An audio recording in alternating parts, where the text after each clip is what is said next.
দেশ পরিচালনার নেতৃত্বে এখন স্বনামধন্য ৪ অর্থনীতিবিদ আর একজন সফল ব্যবসায়ী। বলতে গেলে তারাই দেশের অর্থনীতির তারকা। সবার শীর্ষে নোবেল বিজয়ী অর্থনীতিবিদ ডক্টর মোহাম্মদ ইউনূস ইতিবাচক ভাবমূর্তির কারণে সারা বিশ্ব যাকে এক নামে চেনে।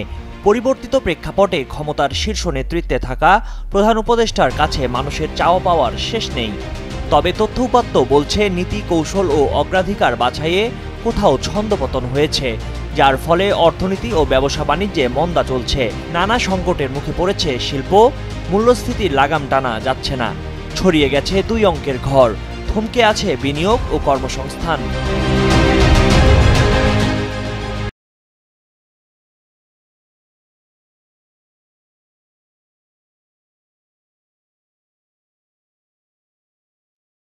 ব্যবসায়ী, ব্যাংকার ও বিশ্লেষকরা বলছেন, বিশ্বখ্যাত নোবেল বিজয়ী ডক্টর ইউনূসের নেতৃত্বে সেরা অর্থনীতিবিদ ব্যবসায়ীদের যে টিম দেশ গঠনের দায়িত্বে রয়েছেন, তাদের এখন অগ্রাধিকার ঠিক করে ছন্দপতনের কারণ চিহ্নিত করে অর্থনীতি পুনর্গঠনে গুরুত্ব দিতে হবে। প্রয়োজনে ব্যবসায়ীদের সঙ্গে কমিটি করে সব বাধা দূর করে সচল করতে হবে প্রবৃদ্ধির চাকা। গণ অভ্যুত্থানে ক্ষমতার পালাবদলে ছাত্ররা প্রধান উপদেষ্টা করে দেশ গঠনের দায়িত্ব দিয়েছেন ডক্টর ইউনূসকে।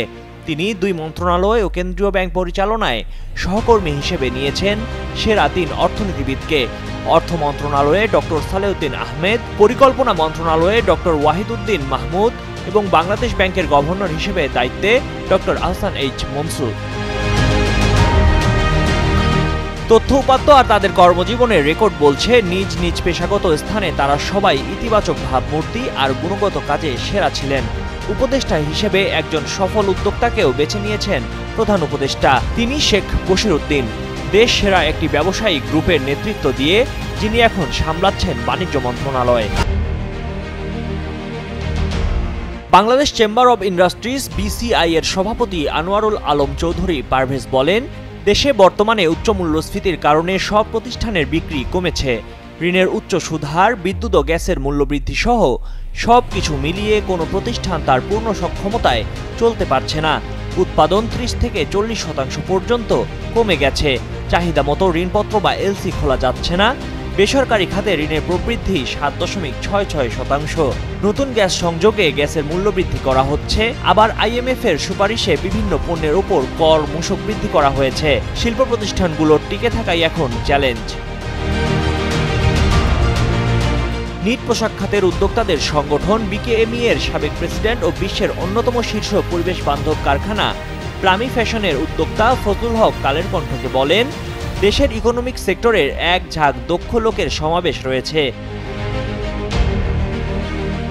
এখানে একটা বড় ঘাটতি হচ্ছে ইফেক্টিভনেসের, ডায়ালগের একটা ঘাটতি, লোকজনকে আস্থায় নেওয়ার একটা ঘাটতি রয়েছে। তারা পলিসি মেকার, কিন্তু মাঠে যারা খেলছে তাদের নিয়ে আলোচনায় বসা দরকার। দেশের ব্যবসায়ী, উদ্যোক্তা ও বিশ্লেষকরা বলছেন, সরকারের নীতি নির্ধারক হিসেবে তাদের ব্যক্তি ইমেজ প্রশ্নাতীত।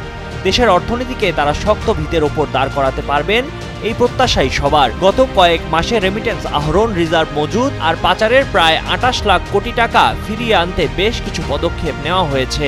দুর্নীতিবাজ, ব্যাংক লুটপাটকারীদের ধরতেও কঠোর অবস্থান নিয়েছে সরকার। এরপরও দেশের ব্যবসায়ী, রপ্তানিকারকরা দেশের অর্থনীতি ও ব্যবসা বাণিজ্যে ছন্দপতন দেখছেন।